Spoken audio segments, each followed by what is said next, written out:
go ahead and get us started. My name is Deanna Toledo. I am the Director of Leadership Development Programs here at River Network. And I'm just going to be here as a back-end person and as a liaison for your presenter, who I'll introduce here in a second, Barb Horn. I just want to, in case you were unaware, and I'm sure most of you are, this webinar is sponsored by River Network. We are a national nonprofit network of organizations that work to protect and restore local waters. And our organizations are made up of, the sort of folks that you are all representing: watershed organizations, river groups, land trust, tribal governments, local governments. I see there's a few government representatives here who register for the webinar. That's great to see. And so I think most of you are probably already members of River Network, but if you're not, I hope you'd consider joining, and can get you information about that or find it on our website at rivernetwork.org. So I do want to introduce here our webinar. This is a first time offering this session, although in a webinar format. We have offered it before at River Rally, and it's money plus emotion equals.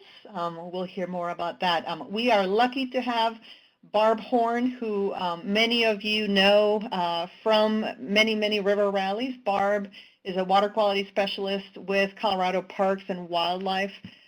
She is also on the River Network Board of Directors. She'll tell you more about herself, but she is on the sides also doing this sort of personal coaching work, and has done a number of sessions and mentoring sessions at rallies. So if you've not met her in person, we hope that you can join us next year at River Rally and get to meet her. This is an introductory session to what will be a full series that's scheduled for October through December later this year. And we'll follow up with information about registering for that and learning more about it. We have a page on our website that I'll reference here at the end of this session. This is a very unique session. We offer a lot of other institutes, and you can learn more about them there at Leadership Development Institute trainings at the website, at the link that's there on your screen. But this is a very unique one because for the first time, we are delving into, we do a lot of training around fundraising and planning for fundraising, and training boards how to raise money, how to meet with donors, how to make the ask. And this training here today is going to take a little bit step back from that at even more foundational level. Oftentimes the barriers that people have that get in the way of them being successful fundraisers or sitting down with a prospective donor and making an ask for an investment if they're in their organization. Those barriers go way deep, and it's not a simple matter of writing a fundraising plan to really wrap your head around those and overcome those barriers. And that's exactly what this session is intended to do. So we are excited to offer it. I do want, before I turn it over to Barb, just kind of highlight a couple of features here on the web interface. I think all of you see this chat box here on the left to submit your question. Please use that window to ask questions at any time during the session. We'll stop to ask some questions. Barb will ask for some feedback throughout, and so that's where you can provide that feedback. Also, I want to highlight up here, you'll see at the very top of your screen, this figure of an individual with their raised hand. If you want to go up there to the little triangle right next to it is a drop-down box. You'll see that that's how you can raise your hand. And if you click it, try it now, you can raise your hand. You see next to my name on the host, there's a raised hand. And if you note to lower your hand, you need to go ahead and double click it again. So you can lower your hand. And I see Liesl is trying it out. So I think that's it in terms of the technology, and hopefully we'll have smooth sailing here. So with that, I want to go ahead and turn it to Barb. Barb, we are lucky to have her. She is about to embark on an adventure, a 21-day, I think, adventure down the Colorado River, down the canyon. And as soon as she hangs up from this webinar, I think her car is packed and she's ready to go. So we were able to get her right before she went on this journey, and very glad to have her. Barb, I'll turn it to you. Thanks. Thanks so much, Gianna. And thanks everybody for taking time out of your busy lives to do this.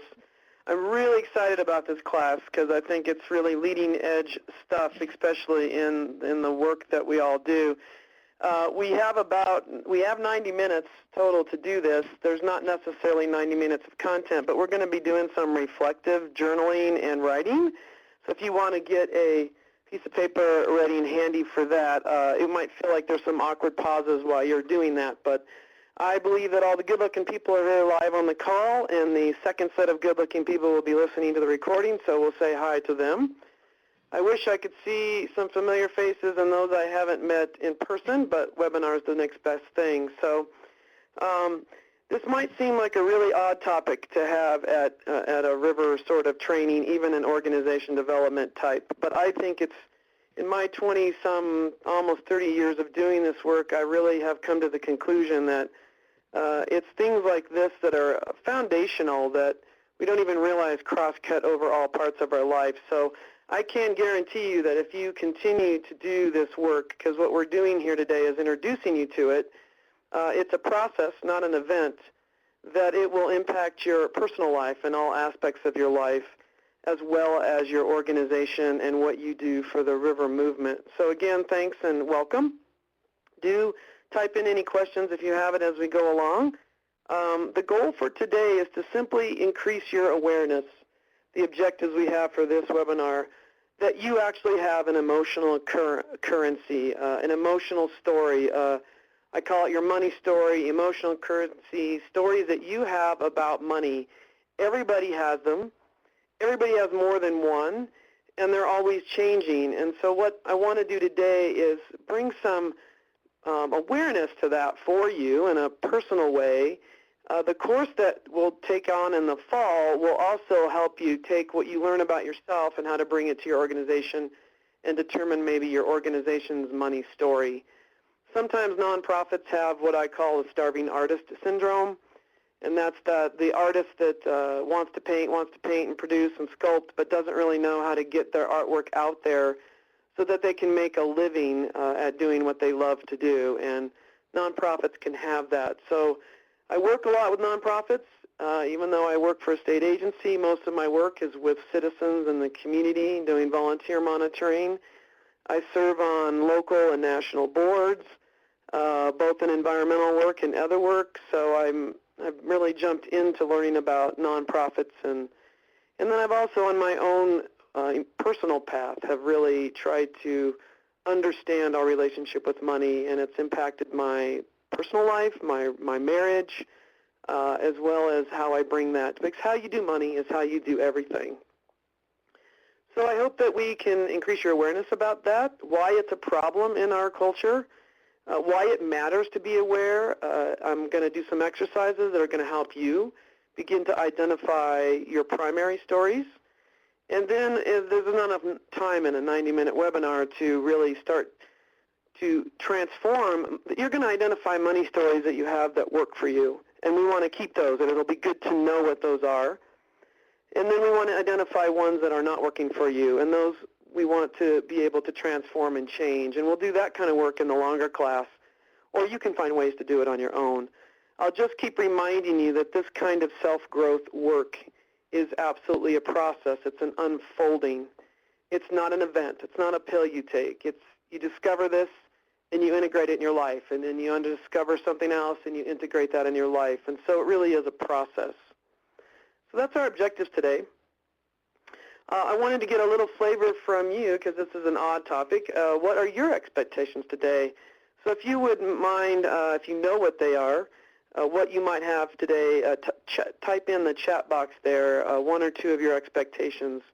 If a handful of you do that, we'll get a flavor. So I'm going to give you a minute to type away. And it can be as simple as, I'd like to hear Barb teach, or as silly as I don't know, I want to find out what this is about.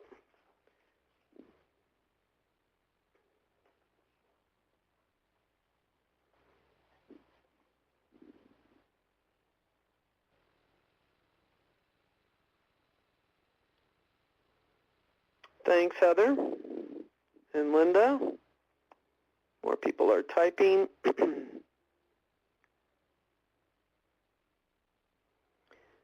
So having a better relationship with major donors, understanding how personal perspectives on money impact your fundraising. Great, Linda.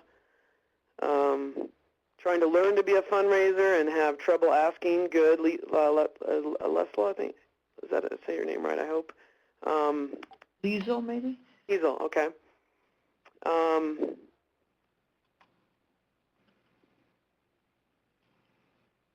Yes, great. Okay, thanks, Liesel. Just a brand new ED. Congratulations on your job. And you need to learn a lot about fundraising and communication. Good.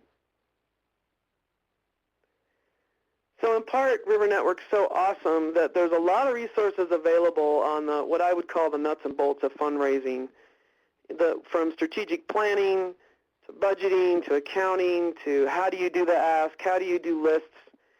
This class really is going to be getting on with that emotional part and the, how do you take those tools and really make them work. It's not going to get into any one of those individual tools.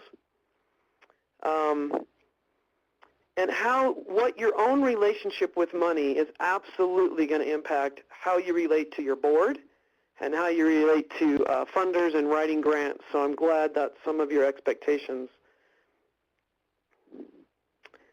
And we have one more coming in here.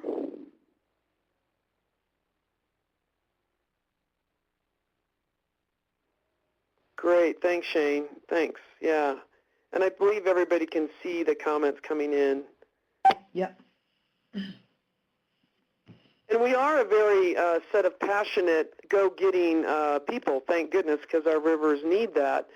Other people that have taken this class or versions of this work with me have had just some real big ahas. I hope you have some ahas today.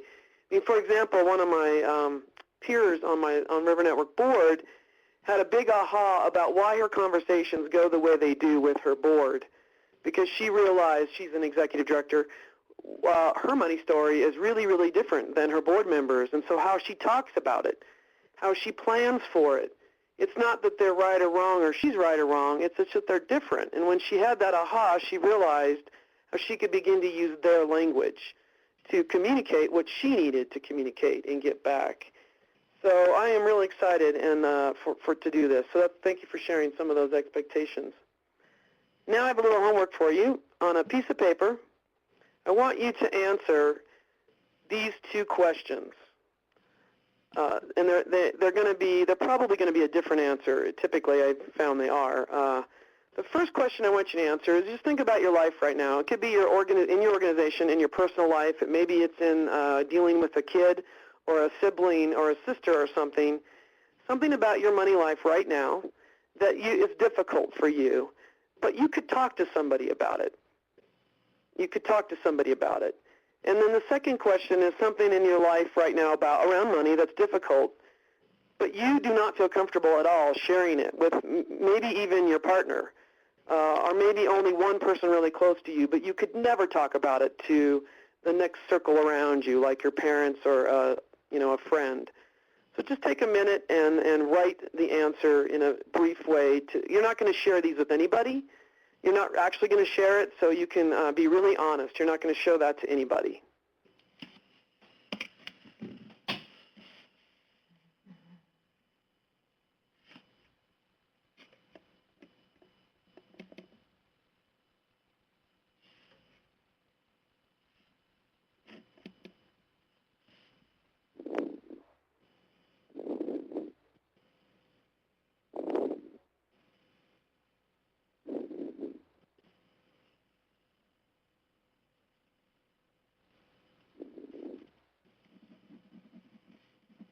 I'm giving you about 10 more seconds.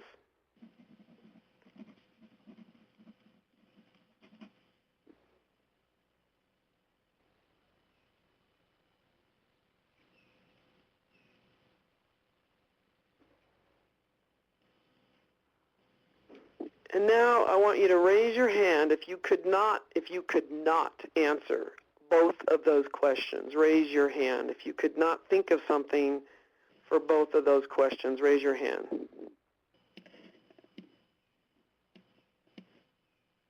Okay, so I have two hands up. Mm-hmm. So I'm going to go ahead and erase your hands there. I'm going to give you some examples because maybe, and see if this helps you think of something. So something I could, that I might struggle with, I've been really working hard on this in my life, but at one time I have a pattern. I had a pattern of overspending on my credit card to the degree that I might lie to my husband about what I buy, even sort of rationalize to myself what I'm buying. We would pay it off, and before you know it, in a few years, I would have a high, $10,000 kind of thing on my credit card. When I was in that cycle, I was very ashamed of it and felt guilty about it, and I couldn't really talk to anybody about it. That would be an answer for me and number two. I had a lot of guilt and shame around it. So you may not have something come up, and in your organization, you might have, maybe you spent something with the company credit card and you shouldn't have, and you feel guilty about it and you never rectified it. Something in your life that you do feel comfortable talking about that's an issue, maybe you bounced a check or you lost your wallet. When we lose and gain money, whether it's like real cash or maybe in the form of a scholarship or a prize, that's all money coming in and out of our lives. And maybe you just would share it with, or maybe it's a giggle thing like you just spent a dollar amount on a dress or a toy that you would never normally spend like that on yourself, but you could share that with somebody else. The idea about asking you these questions is that we really aren't aware of our relationship with money, and I'm going to go through a series of reasons. This is the way I'm going to help bring your awareness to your relationship with money. It's like, well, why is it a problem? Why is this thing we have about money, why is it even a problem? And the reason I ask these questions is to sort of highlight for you where it might start showing up for you. So did that help? Raise your hand if you're not clear on why I would ask these two questions, or if you still could not think of anything in your life. Maybe you just simply don't balance your checkbook and you feel guilty about doing that because you don't know how much money you have in the bank. Raise your hand if you're really, really super unclear and you'd like more clarity about these questions, or just to illustrate a point before we go on. Okay, I think that's good. So now I'm going to go through a series of slides and points. There's about 5 of them that I call kind of like, what is the problem? So we hear about money all the time, and I want you to just think of your own examples as I talk about this. There's really not a conversation in your daily life that money isn't in your face somehow, whether it's at work, in the newspaper, on TV, on Facebook, whether it's covert and in your face or sort of indirect and subtle. It's there. So I'm just going to give you some examples. If we look at our politics, God forbid if you have to already listen to some of these commercials and things, but when a politician is running for a race, they're always talking about the economy, our budget, maybe this agency and that agency. In our work, we hear a lot, the government. I've just been living the Animas River spill. Some of you may have heard about. It's in my backyard. It's part of my day job. And there's this dialogue going on around, well, EPA is all guilty, but EPA is the very agency that nobody wants to fund on a federal level. But they now want EPA to come in and save the day with Superfund. So there's a lot of disconnects, but money is this underlying connection to all these conversations. You might hear it when you're doing your own family budgeting and spending, or your organizational fiscal years. You might hear it in language around the gap between the classes, the middle class is disappearing. In movements, the Living Wage Coalition movements, hearing about raising the minimum wage. We hear about it in our schools. Not enough money, raising taxes in our parks and our recreation. We hear it absolutely in our health care system. That's what insurance is about. When we have these natural disasters, floods and fires, money comes into there. If you have children, if you don't have some sort of debt, you probably will have debt, college debt or something with children. You've heard of terms like being house poor, inflation. And then if you follow movie stars or reality TV, of course, there's always some corruption in somebody famous in our lives. It influences our energy policy. It influences our war policy, our environmental crises, and so on and so forth. So my point is it's everywhere in anything if you really think about it and look at it. And in this work I do here, I like to say that what's out there, the systems and the events and the problems and the solutions that we see in our external world are all a reflection of what's going on inside of each of us. And that's why I choose to work in everything I do in river conservation. I really work with people in their human heart, because I believe if our hearts were in harmony, we would be in harmony with people and the environment. And so that's how I sort of bring these big problems down to what you and I can do. But everything we see out there in the world are just symptoms of the problem. And so I'm going to start to name aspects of this problem. And the first one is that in our culture, in American culture, and this isn't true everywhere in all cultures, that money is simply taboo. It's taboo to talk about. So a culture will determine how and what you can talk about money, and if you can talk about it at all. And if you think about it, in our culture, it's really taboo. We don't walk around with a T-shirt saying what we make. I have talked to my peers in the work world out there, and many of them have no idea what their peers in their own organization make, or they don't know what the president makes. We don't talk about money, and it's not kosher to do that. So I want you to think about in your own life what conversations are okay to have about money in your life. Maybe it's with your partner or with your kids, but it's taboo to talk about with your parents, or your parents never talk to you about it.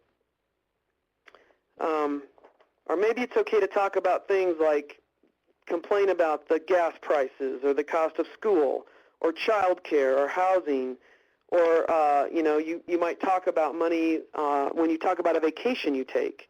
When you say you're going to the Bahamas on a ship cruise for a week, that says something about you versus if you're going to go out backpack for a week in a low-budget kind of vacation.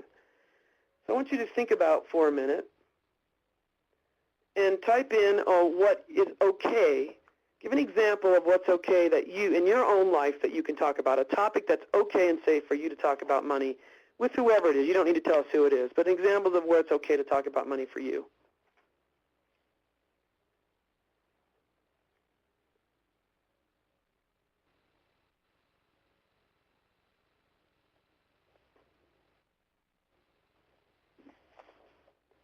If anybody's typing, sometimes we joke about being broke or winning the lottery.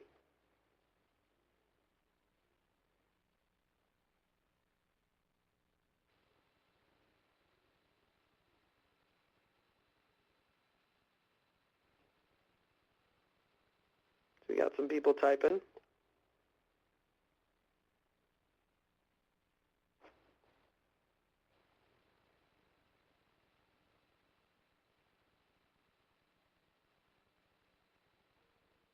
The cost of living between places, real estate, groceries, class and race issues, that's kind of cutting edge, Shane. In some circles it's safe, but in others it's not. So price of services like your electrical bill or fixes on the home. And what you guys are illustrating is this sort of financial rational view of money that's safe to talk about in America. But it is not safe to talk about the emotional side of money. So how much vacation will cost? Good, okay. And so I want you to go back to the questions you wrote down, the answers to one of those, and just imagine for a moment actually sharing one of those things you wrote down, something was comfortable or not comfortable to talk about. Imagine sharing it with somebody, and what I want you to pay attention to is what feelings you have. What feelings you have when you imagine. Is it anxiety? Is it fear? And you can, when you identify a feeling, I want you to type it in this box that Deanna just put up. And your we answers can begin to identify feelings we have around at least this particular issue in money. These are anonymous when you type into this Totally box. Anonymous, yeah. Mm-hmm. And I want to just commend those of you that are not touchy-feely people and talking about feelings is yucky. It's all safe here to do. Great, great. Embarrassed, uncomfortable, like a failure. Great.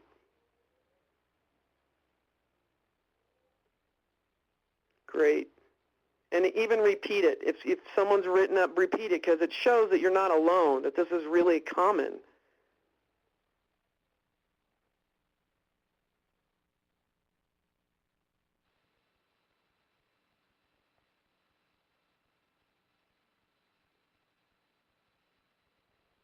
Great.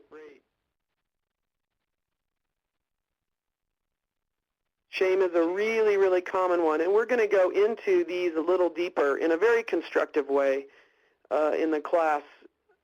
Being selfish. Oh, this is great because these are really common. Yeah.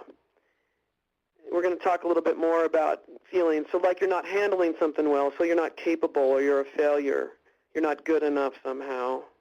You're not doing something. Guilt is you're not doing something you should.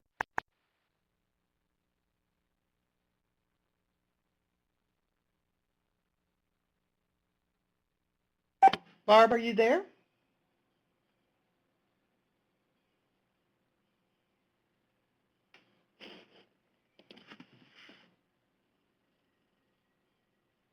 Hello?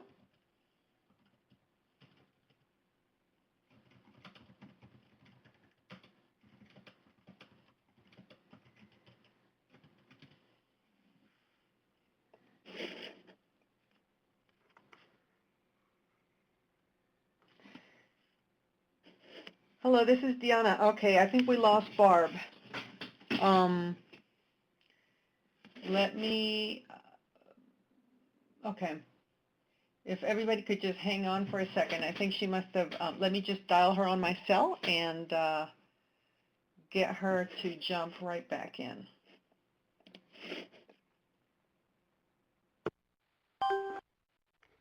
Hey, Deanna? Yeah, I think we lost you there for a second, Barb. Yeah, you did. Did we lose anybody else, or is we good? No, I think we just, Lost me? Okay. just lost you.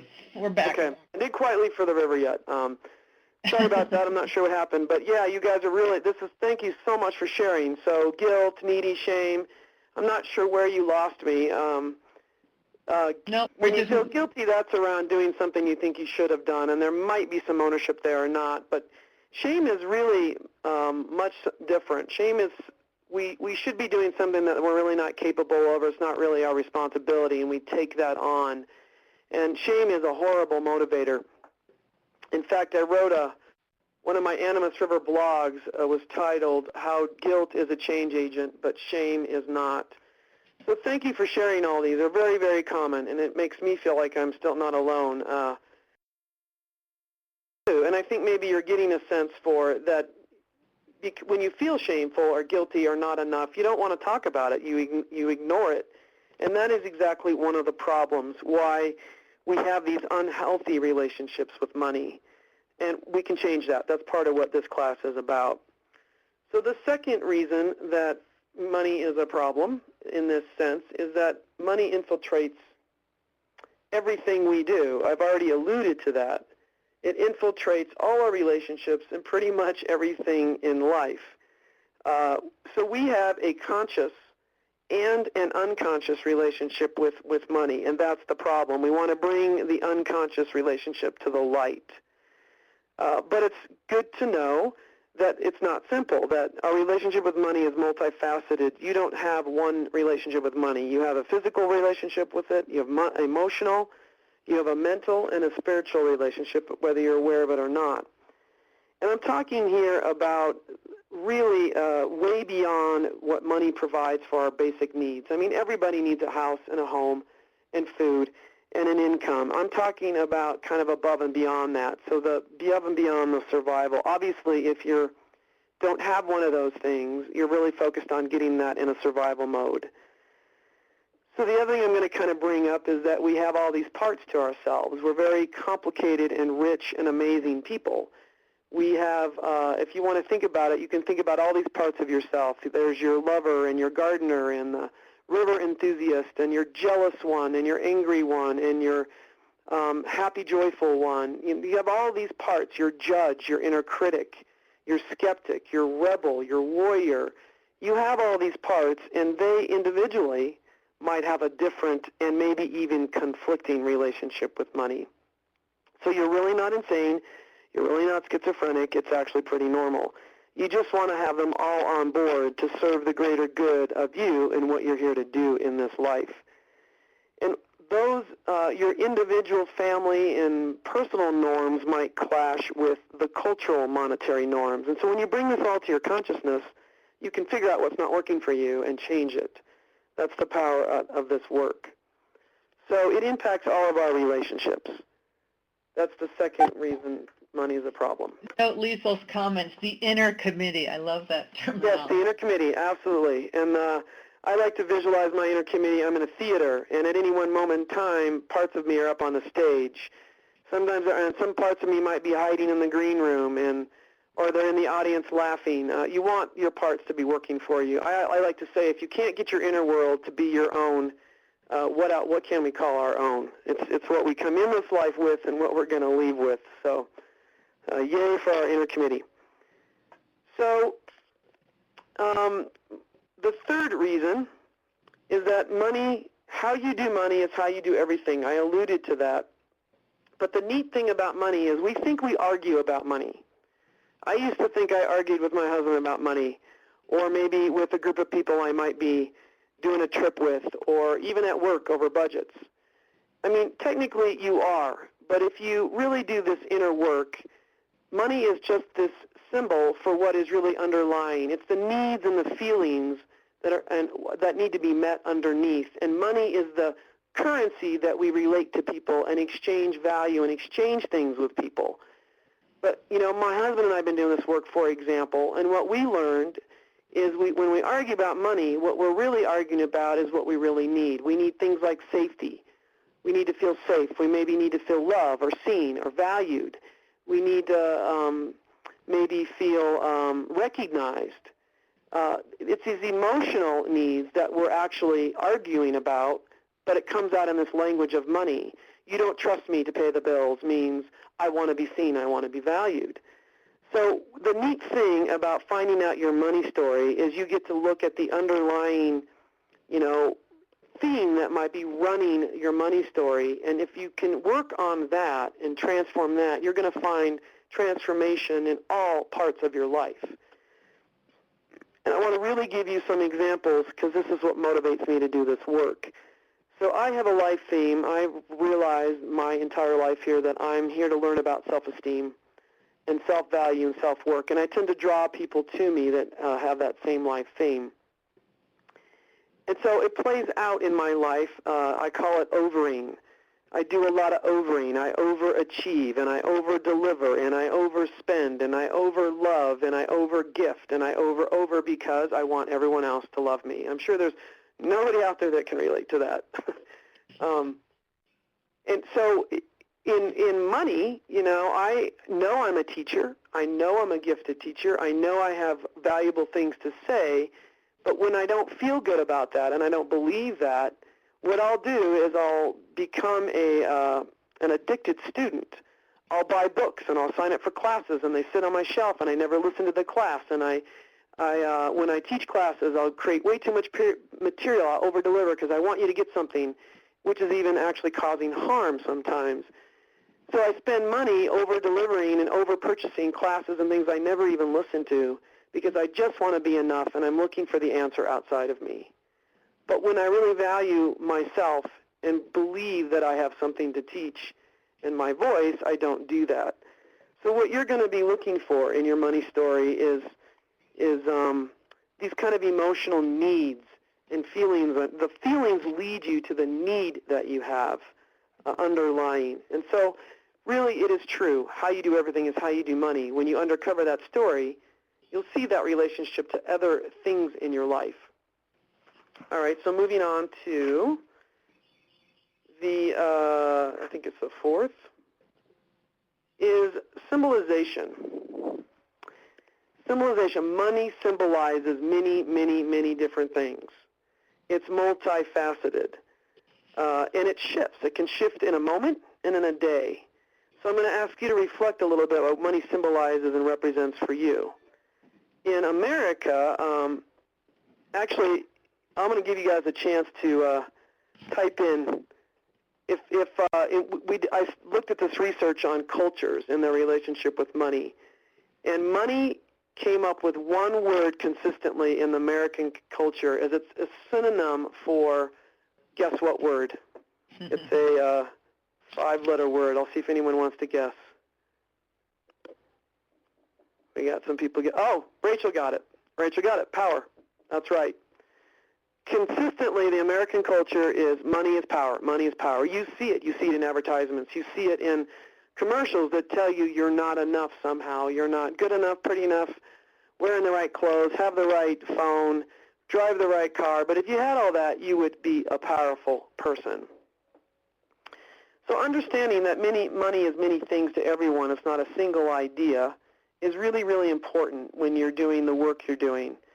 And each of you have this layer and layer of what money symbolizes for you. It might be influenced by your role, a father, mother, sibling, an executive director, president of the board, or program manager.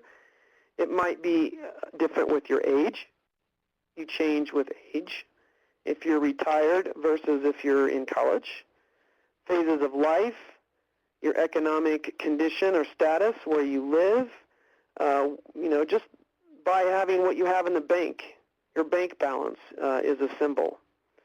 When you get married, when you get divorced, when you go bankrupt, when you have kids, if you lose a spouse or lose a job, natural disasters, all of those things symbolize something money-wise. So I want you to think about for a minute, and you can jot down on your own little journal, though, what does money symbolize for you? I'm going to give you a whole minute to do that. And if you feel like you can type in some of your answers. We have security and independence. Good.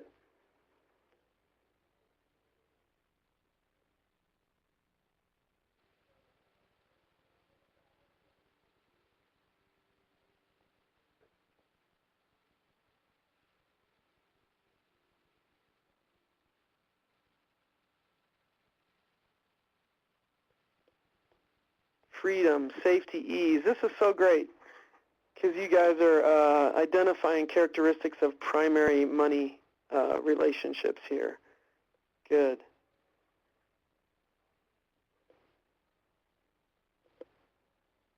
And once you know what money symbolizes for you, you can begin to observe in your daily life all your money interactions, whether it's buying milk at the grocery store or planning your vacation or at work. You're working through that lens. You're working through a lens as you're trying to meet a need of being safe, at ease, or being free, or being secure, or independent, or having access to choices, or as a symbol of you're competent, you're capable, you're enough.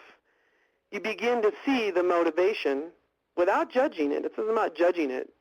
It's serving you in some way. It's about observing and being able to name it and identify the lens that you're operating through. Great. So I just wanted to continue on this symbolization because America has this, Western civilization has stereotyped that money needs to be, it has to be this rational, reasoning, objectifying, financial view of money. And we place all our trust in that financial, rational view. It dominates what we hear, what we can and do speak about. So this includes that the financial view here includes that money is a measure of value, and you guys shared it even in your words here, that it's a medium of exchange. If you value what I have, you will give me that green stuff for it, or vice versa. It's a means of storing wealth, and it involves a rational analysis, investments, bottom lines, wealth accumulation, interest, debt, taxes. Those are all profit and loss. Those are all rational financial things. They're 100% impersonal. This view treats money like it's an object and must be dealt with rationally, logically, and definitely separate from any part of us. And I hope that might resonate with some of you. It's black and white, gain or loss, enough or not enough. You either spend or you save, or you have or you don't have. There's no middle ground. And it's ignoring the reality that we're what we call humans, and we feel. And we feel about everything. And the era that we're moving into is beginning to honor this in all parts of our life. But we have feelings about gain or loss, enough or not enough, spending or saving, having or don't having, bottom lines. We have feelings about them, and our feelings are not bad. They just tell us when we're in alignment. If we're happy, I joke that nobody gets stuck in joy. You know, if you're happy, you don't analyze what you're doing to stay happy. But if you're feeling something you don't want to feel, you want to know what is going on so you can move up that emotional continuum of vibrations and feel what you want to feel. So money isn't everything. How we do money is how we do everything. It infiltrates all points of life. How could we not have feelings about it? So the new way to look at money is to not abandon the financial rationale, but to incorporate this emotional piece. And that's what makes it a whole picture. The rational science of economics only rewards this rational view. And again, we're not abandoning it. It has its place. But what we're trying to do is create a whole picture here. Because here's my case. If money was simply a rational act dealing with it, if a dollar was just a dollar, we wouldn't worry about it like we do. We wouldn't argue about it and suffer relationships around it. We wouldn't spend more than we have. We wouldn't obsess about it, lie about it, act secret about it. We wouldn't have feelings about having enough or not too much. I mean, there's some people who actually have emotional problems about having too much. When you win the lottery, it changes your life. So we wouldn't hoard money or we wouldn't splurge. We wouldn't do these kinds of things if we didn't actually have feelings that were part of this equation. So ignoring that you have feelings and behaving as if the rational side is all you need is part of the problem. It's just part of the problem that we're trying to get at. So I'm going to do a little exercise now here with you. I want you to get a piece of paper. And I'm going to read about 15 statements. And I'm going to wait about 3 seconds after, which is a long time on the phone. And if you have a reaction to one of these, I want you to make a check, to just make a check on what number it is. And you're not visually going to see these, and it's kind of on purpose, but you're not going to have a reaction to all of them. And what I want you to do is, what I'm asking you to do is to start to pay attention to your body, because you feel you feel emotions in your body. Maybe you get a tight chest or a tight gut, or your shoulders stiffen up, or you have a reaction like, or no way, or yeah. If you have any kind of a reaction, I want you to start to pay attention to it, to one of these 16 questions. Okay? You ready? Let's set go. So do you pretend in your life, again, you're not sharing this with anybody, so you can be really honest. Do you pretend to have more money than you actually have, or hide your wealth from anybody? Pretend to have more money, to have more than you actually have, or hide your wealth from others?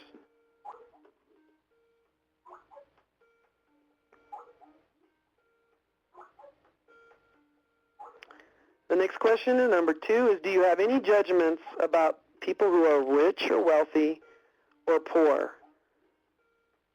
So do you have any judgments about so if you see a Hummer drive down the street, do you go off? I used to go off. Or do you have any judgments about the poor? Even if it's sort of pity, and these are all from good places maybe, but do you have any judgments about the wealthy or the rich or the poor?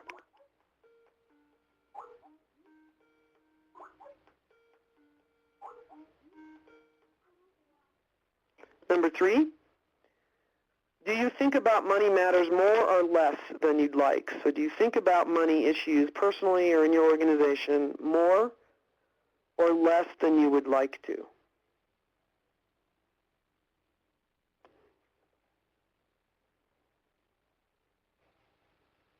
Number 4, do you spend money that you don't have? So do you monthly or frequently spend money that you don't have? Or the opposite is, do you have trouble spending money that you do have? You won't buy anything for yourself or your family or your organization.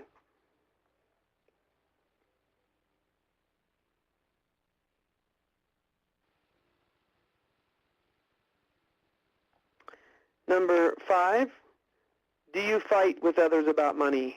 Do you fight with anybody else about money?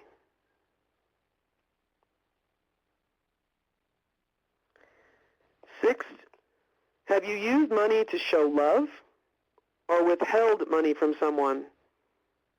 Or has anyone else done that to you? So the classic example is a parent or a father who wouldn't give you love or wouldn't give you money when you needed it. Or have you withheld money? The opposite would be is you buy a lot for people. Instead of dealing with them as a person, you fix the relationship with giving them money or buying them things. Have you done either one of those things or had that happen to you?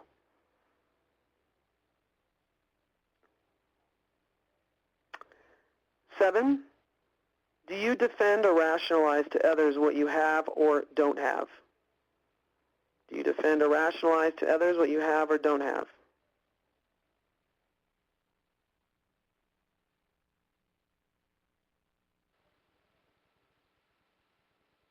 Eight, do you most often or only buy things on sale, even if you could afford to pay the full price? Do you most often or only buy things on sale because they're on sale, even if you could afford to buy more?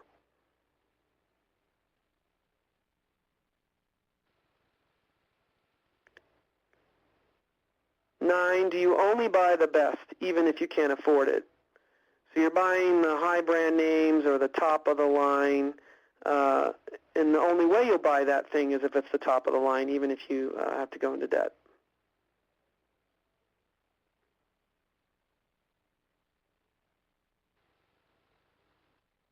10, are you envious of what others appear to have? And that may be a job, a house, a position, a home, a car.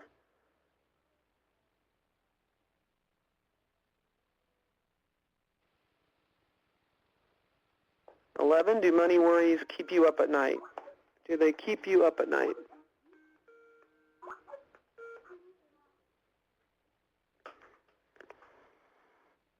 12, do you spend compulsively or chase the next thing or always want more? You spend compulsively, always chasing the next model of something, the next line, the next new thing. You always want more. You never think there will be enough. You never think there'll be enough.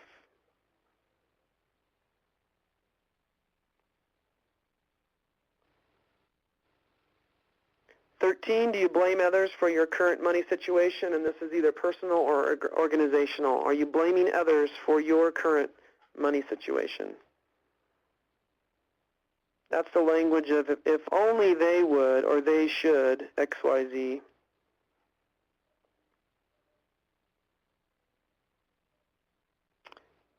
14, what are your feelings about debt? Is debt a horrible, horrible thing? Is debt okay? Is you don't even know what you have a feeling about it? What are your feelings about debt?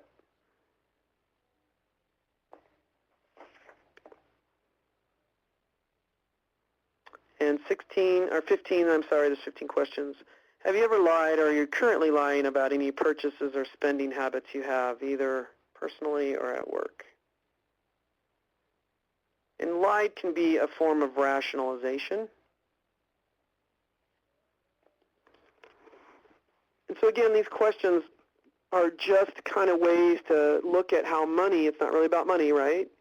What are your underlying needs when you're doing these things? And they're kind of built into the questionnaire and homework that you guys had, which we're going to go over here in a second. Just to really reiterate that,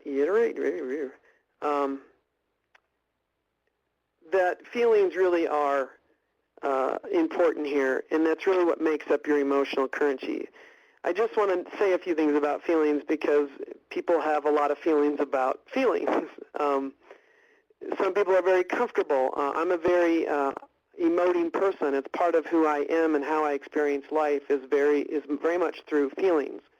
It's very kinesthetic for me. Other people aren't so much that way. They're maybe more needs-based. They can talk about needs but not feelings.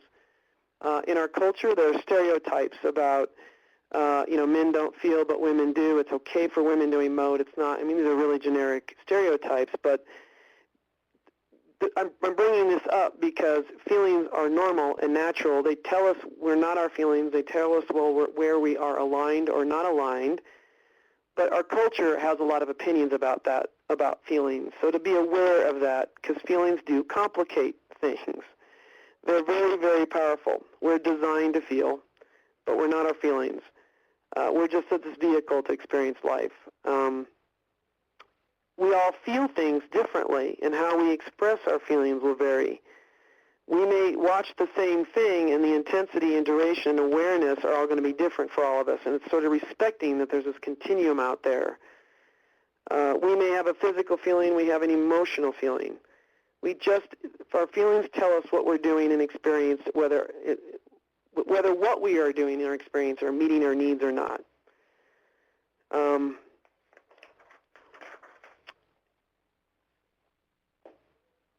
And then there's this concept too of we have our inner feeling world, what's going on inside of our own inner world, and then there's what we express to others.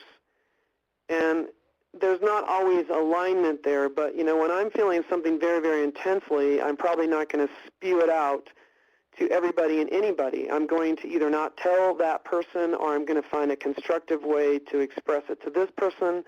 And if it's someone I'm really close to, I might spill my guts. So the way we express things, we have what's going on inside of us. There's the way we actually share it with the world, and everyone else is doing this too. But it's also good to know that we can't get rid of feelings. So we get rid of them by giving them a voice, expressing them, honoring that a part of you has something it needs. And so you can journal, you can put yourself in a chair and talk to yourself. You can talk to a friend. You can get images that, do art and things like that. Go for a walk. You want to find ways to understand what you're feeling. Because money really can make it can be personal. You're doing this money exchange with somebody, and there's feelings all over the place. We can't talk about it. But it becomes very personal very quick, and that's why we think that we're arguing about money, but we're really not. So when you can bring your attention to what you're feeling in those exchanges, when you're working with that fundraiser, or what are your feelings around a particular donor?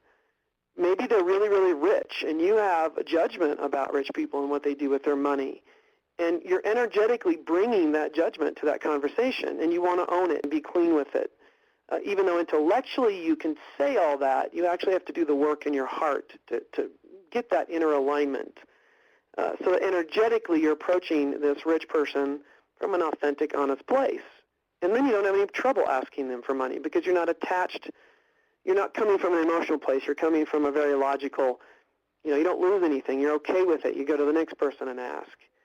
So that's how this can relate to your organization and fundraising, if that makes any sense. So let's go to your homework. I believe you guys all got that homework, which asked you to fill out, answer questions in different categories, and then count up for that category A, B, C, D, or E, which ones you had the highest check marks for. So I want to make sure, is there anybody who doesn't have that doesn't know what we're talking about? Raise your hand if you don't have that.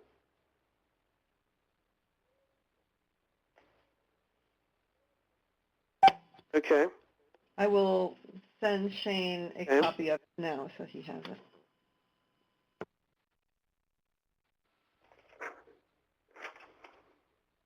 So if you did all of that, count up, and that's going to be, it's a way to categorize your primary relationship with money. And again, it's not to judge it. It's really to begin to have a conscious relationship with it, to uncover it, to begin to observe all your transactions with literal money or things that represent money, like planning budgets and things, to notice the lens through which you are emotionally operating.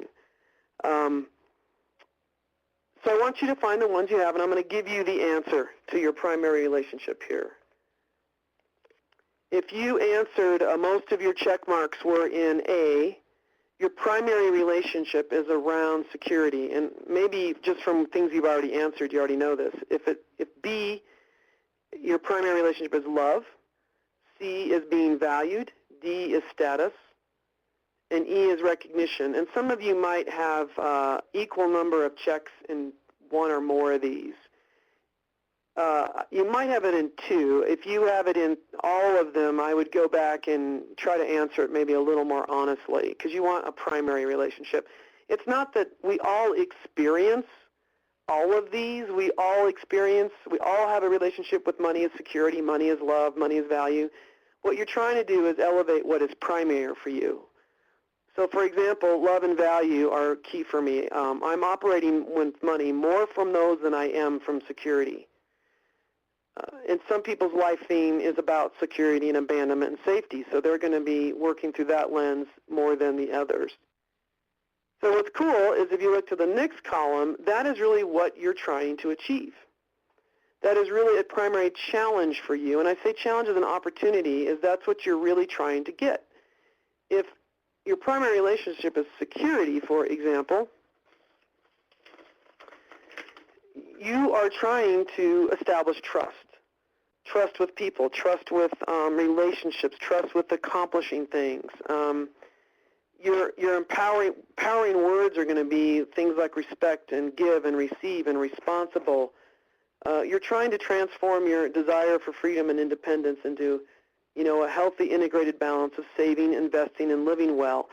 In this class, we're going to dive deep into your primary relationship and find, empowering beliefs and statements that you can use and mantras that you can use to begin to transform your relationship to work for you. If your primary relationship is love, you're wanting to be whole and honest and connected and appreciated and gratitude. You're going to do things like it's key for you to pay off all your card balances, for example, because that's a connection and relationship with money. You want to surround yourself with people who celebrate and appreciate you just as you are, not for what you own or what you do. You want to give your time and attention regularly to others so you feel appreciated. You're going to be a giver, but you also have to make time to receive. If your primary relationship is value, some key empowering words for you are things like giving and responsible and power and value and courage and speaking up and abundance.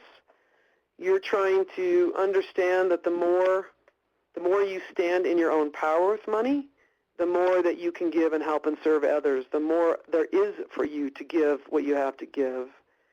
You become a leader and a beacon of prosperity and healthy boundaries for others. You no longer are using money to be valued. You value yourself, and so you're putting your value out there rather than seeking value from the outside.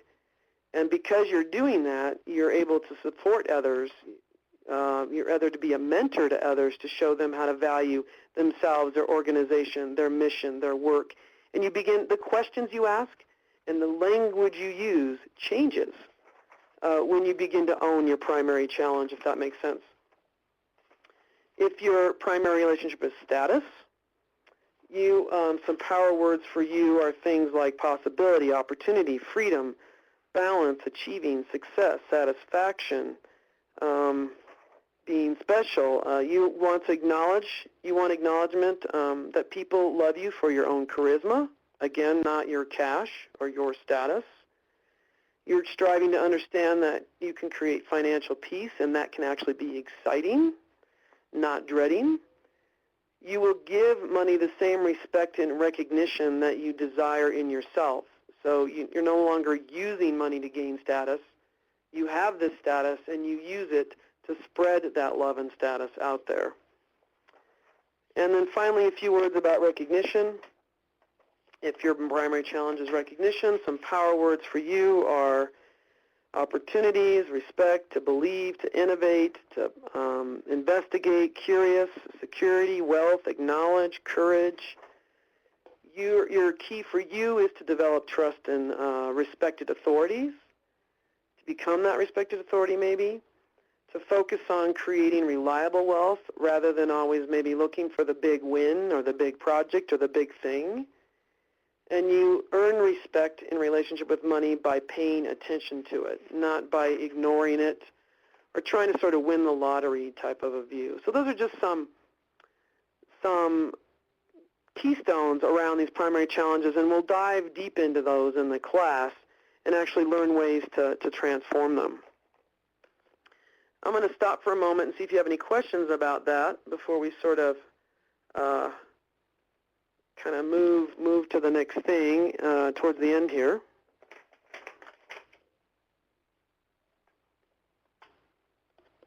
Looks like there might not be any questions, so this is just exciting work to me because it really infiltrates so much more than money. I'm going to highlight then a few things about how money operates in our culture. And if any of these strike a balance for you, they're another way to uncover what your money story is. I mentioned this earlier. The next slide here shows that you have different parts. And it's really fun to do, to learn that inner committee. But, you know, the reason you might have a few more of these challenges, like you might have 2 of them, love and value, for example, because there might be some primary parts of you that one of, like maybe your independent one is the one that needs recognition. So it's really working off the recognition primary relationship. But there's your judge or your lover or the mother in you that really is working off the love as a primary relationship. So it's fun to be able to start working with these parts as if they're really people to begin to transform your relationship with money. Well, that's not going to the next one.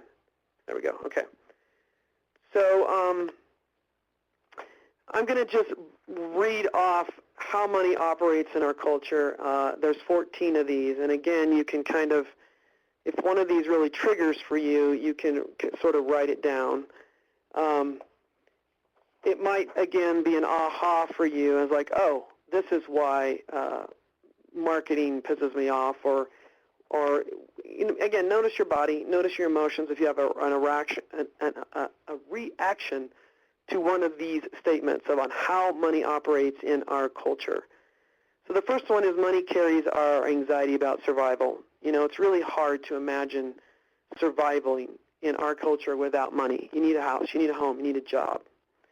So that might weigh heavy on your mind if you're not making ends meet every month. That's number one. Number 2, money is an agent of transformation. When people have money or they are able to leverage money, people can do remarkable things, really amazing things with money. If you think about Steve Jobs or Oprah or you know, people who have a lot of money that are doing amazing things, and even people who don't have a lot of money. There's people in your community right now that do amazing things with the money they have, and we all know the stats in fundraising that it's that middle class that gives more than anybody. So money is an agent of transformation, so we look to it to transform what we want. We want people to care and take care of our rivers, so we look to them to transform through money. 3, money is in constant motion. It's changing ownership and value all the time. So it leaves this sense of unknownness and out of control and unpredictability. So those of us that are not comfortable with the unknown and unpredictable might use money to control things in our life. 4, money is a measure of value. It makes things comparable, and even those intangible things that we work on all the time. What is the price of a pristine, healthy, flowing, full of water river? And by monetizing things, we can even dumb it down. So, but money is a measure of value. We have to talk that language sometimes, even if it's painful. 5, money is rational and irrational. It's good to just acknowledge that and know that you're working on both ends of that continuum. Money has everything to do with relationships, but it's really heart-based. It's emotional. It's your feelings and needs. So we already talked a lot about that. 7, money shows us our need for one another, because there's no such thing as pure economic independence. I love the story that has been around the Rocky Mountains for a while. The guy's story kind of went viral for a while. He lives in Blanding, Utah, and he's been living in a cave, dumpster diving, doesn't own a thing, and he's showing the world that you can have a quality of life by living simply. But everything he is pilfering off of is a byproduct of people who have something. So that side of the story is not really being told in that guy's life. So the point is that money shows us our need for one another. It's a way we're connected to others. We need each other. 8, it's a lot like 7, but money connects us together. It can create a divide that separates us, or it can be a thing that connects us, a bridge between us.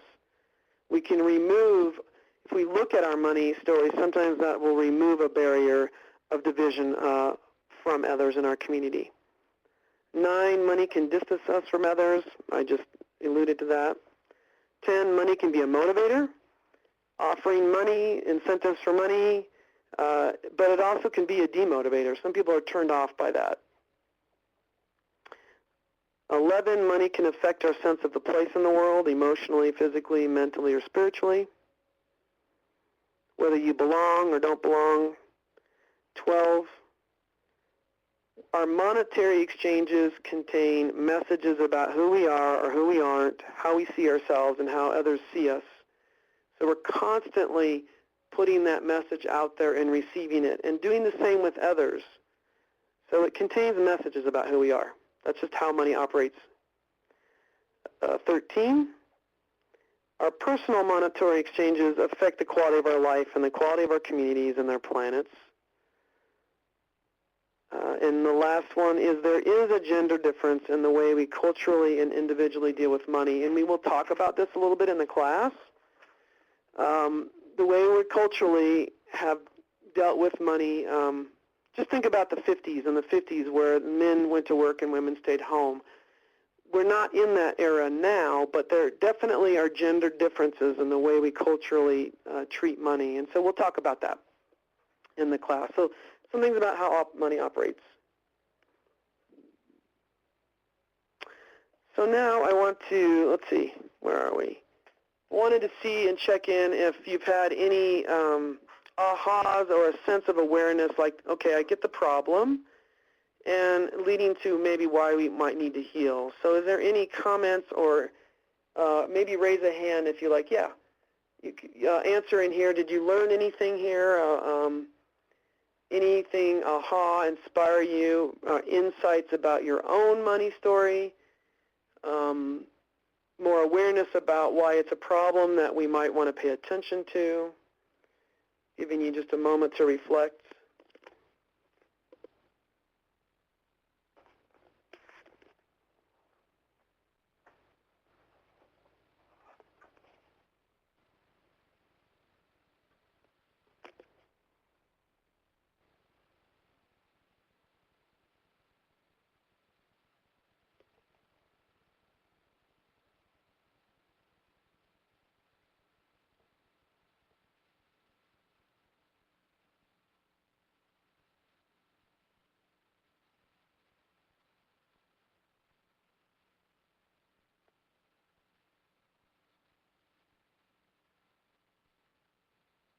The quiz had you scratching your head in places.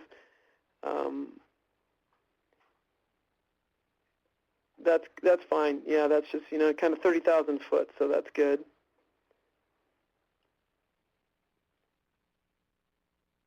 Great, great. Seems like it was of value to most of you. So just kind of closing a little bit. Maybe some of you are still typing here. Next, what's next? Good. Some of you made the connections between what the worksheet brought up and other themes in your life. That's kind of how you do money is how you do everything. You are definitely not alone if you think it's just your organization problem, that you are not alone. Nobody is, but see, we don't talk about it, so we don't know that. Great. I can't tell if people are still typing, so I'll give it one more minute.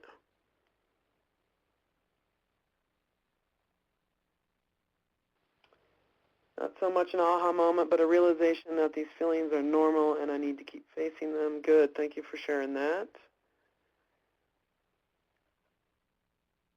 There's sort of a rule in cosmic growth and self-help growth, and that is that once you bring awareness to something, you really can't go back. You really can't go back to the way you were. You've sort of woken up. Even though you might feel like you're going back, you already are starting on your path forward. So again, the goal here is not to bring up all the dregs of your life. It's to identify your relationship, figure out things that are working for you, and figure out what isn't working for you, and work on how to transform that in your life today. You know, helping, looking back on your life and how you've dealt with money can help inform how you feel about it today. It's really a call for self-compassion, and our world needs a lot of compassion for each other, for our environment, for everything we're doing, and it starts with building self-compassion inside of ourselves. So that's my call to really why we need to do this. And we'll begin to work on how our thoughts kind of play a game in this, but let me see. To do this work, there's 3 assumptions that I make if you're going to do this work, because it's a process, not an event. It's this unfolding, and my guess is it would take a really good year to start to really learn and bring awareness to this and then to have some ahas, which is not really a long time in a lifetime for the benefits. I mean, it has changed my life on so many levels, this work I've done to heal my own money story. On a personal level, my marriage, where my future is going to look like, it's just been amazing.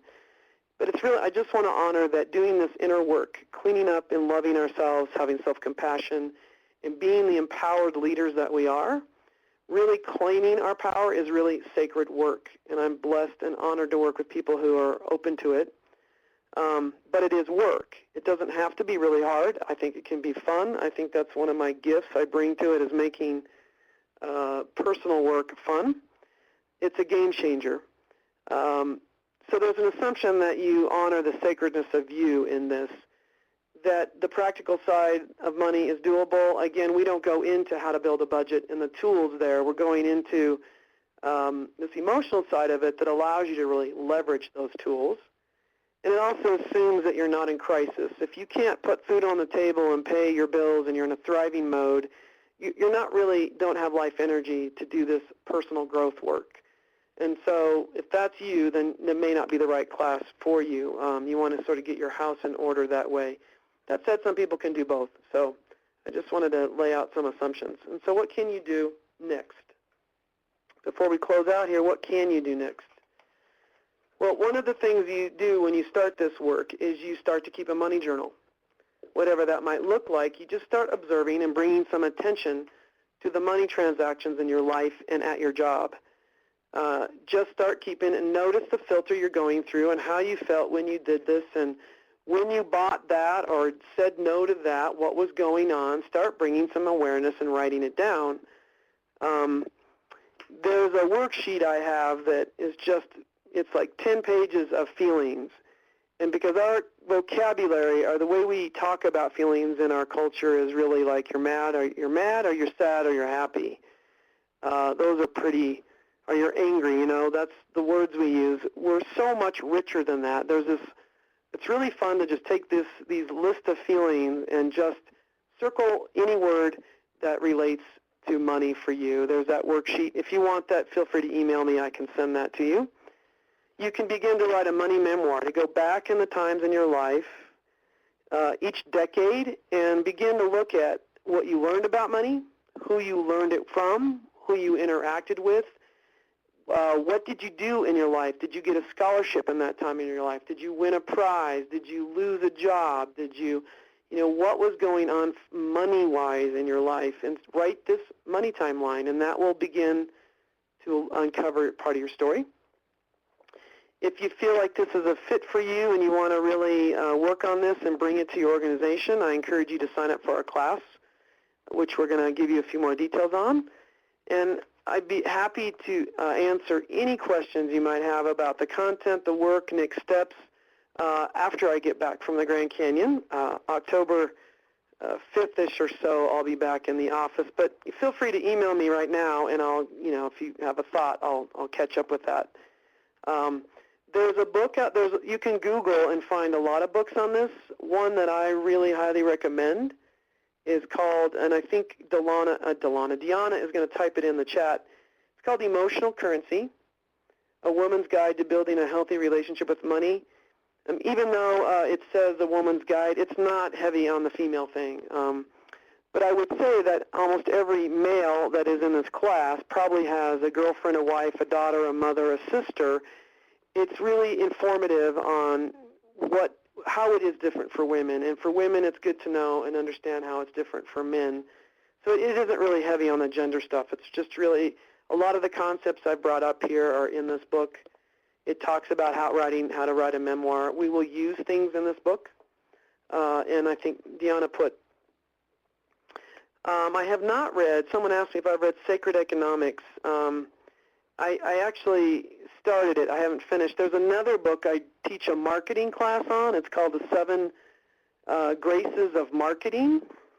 And it goes into why we hate marketing right now in our culture, but how might you market from the heart, market from values, market from the 7 graces, not the 7 deadly sins. So there's some resources out there if you want to jump on and try to do this on your own. Just a quick little bit on the class. It'll be 4 webinars starting in October. They're weekly. They come with office hours. They come with a Q&A time. You get 2 hours of private consultation with me. And you'll also receive a general hypnotic tape for your primary challenge. So if recognition was your primary challenge, I'm also a hypnotherapist, and I'll have a script in there that you can listen to that gives you some positive reinforcement on what you value for your primary challenge.